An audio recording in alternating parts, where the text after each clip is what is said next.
Everybody loves the American campfire. Don't you hear it calling your name?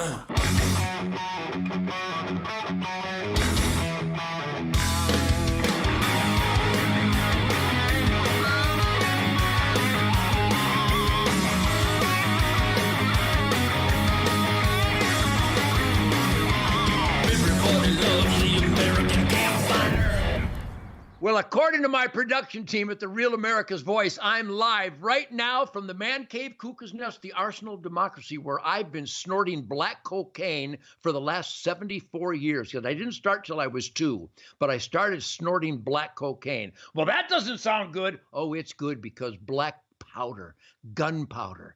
It's the essence of a ballistically coefficient, mystical flight of the arrow, marksmanship, projectile management. You know that I celebrate that my life is projectile management. I actually have a business called Projectile Management because we're here to manage our projectiles, including not just the mystical flight of the arrow as a physical moment, but the physics of spirituality from the Motor City Madman who wrote Wango Tango and meant it. I mean, that was a self-evident documentary. Do you pretend your face is a Maserati? I would recommend you get on it right away and put racing fuel in it and then put a cinder block on the gas pedal and dedicate the fuel consumption to Al Gore and the EPA. Welcome to the Ted Nugent Spirit Campfire. I've got my mystical flight of the arrow blood brother, the president of the National Field Archery Association. My God, Bruce, do we have a lot to talk about? Because not only are we mystical flight of the arrow blood brothers, but as an entrepreneur rock solid in the asset column with Dakota's, what is it, Dakota's Field and Sport? What's the name of your business? Dakota Archery and Sports, yep.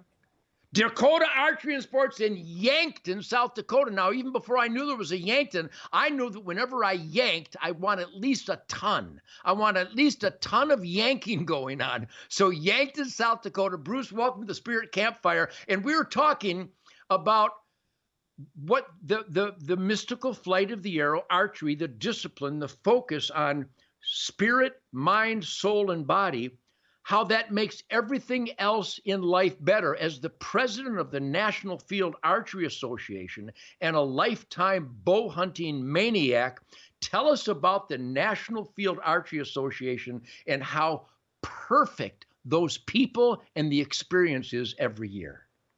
You know, it's pretty cool. And what's really cool is even before my time with the NFAA, you were involved. I remember you when we first met at, my goodness, first time I met you was in Globe, Arizona at the Doug Walker javelina hunt. You remember that? Yes, I do. And you know, that was Ted Spradling and his dad, Floyd Spradling, was a bow hunting friend of Fred Bear and Doug Walker. Yep. That was in the 70s, I think, late 70s. Mid 70s, yep. Yeah. Mid 70s, yep. No, incredible. You know, the NFA has been around, you know, forever, since 1939. And it's interesting how it got its start, because our logo to this day is the stump logo with an arrow in it.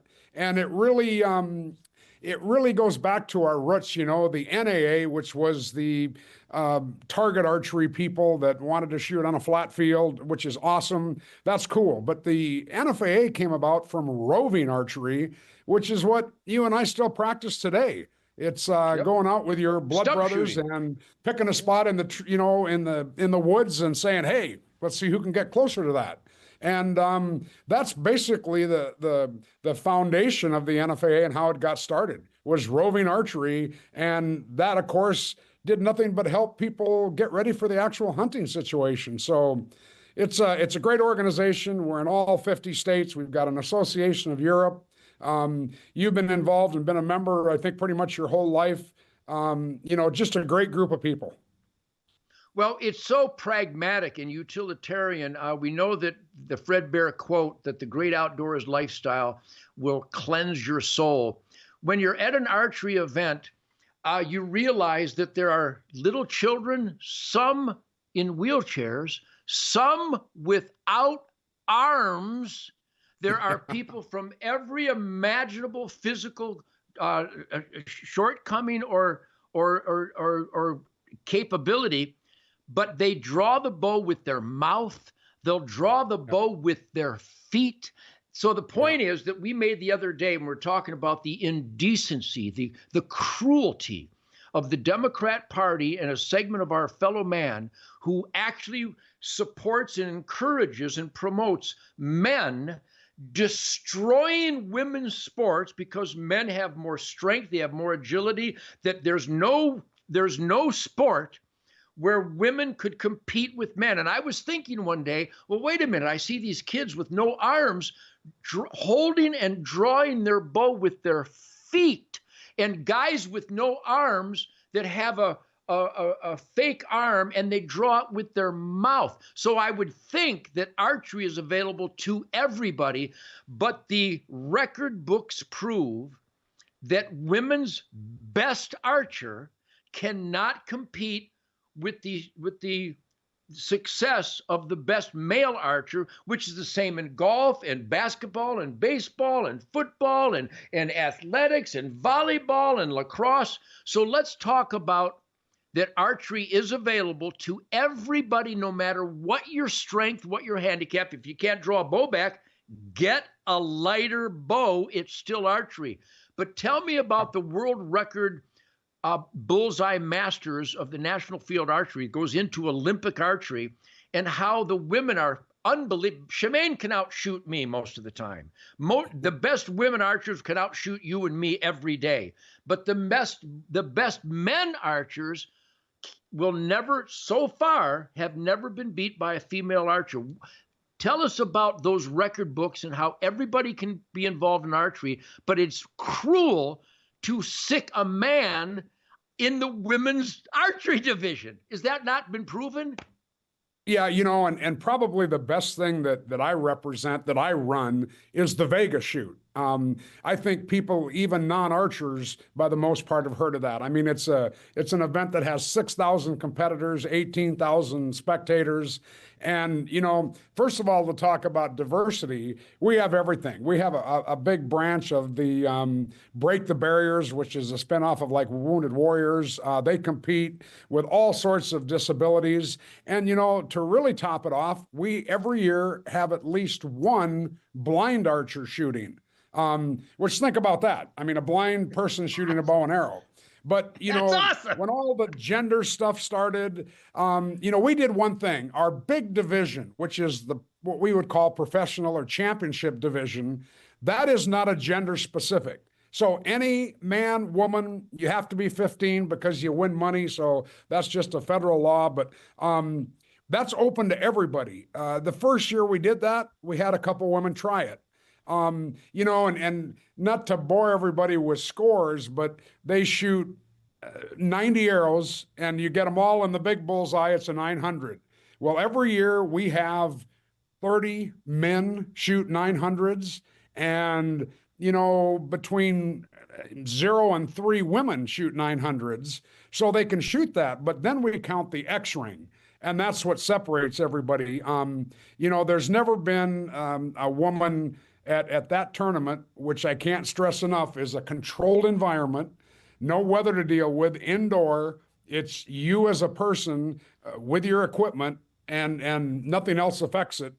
There's never been a woman that's been able to win that. And I think that's the best analogy. So it's just, it's a physical given. I mean, it's like you mentioned in all the other sports. Women are built differently than men. And, it's nothing to do with mental. It's all physical when we get to that part of it.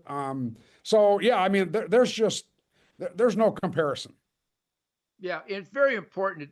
We can draw these conclusions that are proven irrefutable. The evidence is irrefutable that men should never be competing against women. It's just cruel, it's dishonest, it's unfair, it's unjust, it's spitting in the face of women's rights.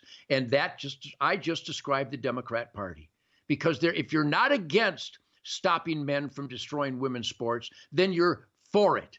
You're not neutral. So even in the world of archery, Bruce, because you and I have been friends for a long time. We love the rock and roll. We love the piss and vinegar. We love the work ethic. We love the spirit. We love our Christianity. We love the American dream based on putting your heart and soul into being the best that you can be. But I want to thank you because what the National Field Archery Association, we're going to get the actual website on the screen here, because the National Field Archery Association has kept the mystical flight of the Zen arrow. It's the martial arts discipline of taking God's miraculous gifts and putting them into a specific, very finite endeavor. And when you watch these guys shoot those bullseyes like Howard Hill did in the Robin Hood movie at 100 yards with his longbow, he shot a 102-pound longbow. The guy was crazy. He was like unbelievable. We could talk. I'm going to have you back on because there's a million topics we could talk about.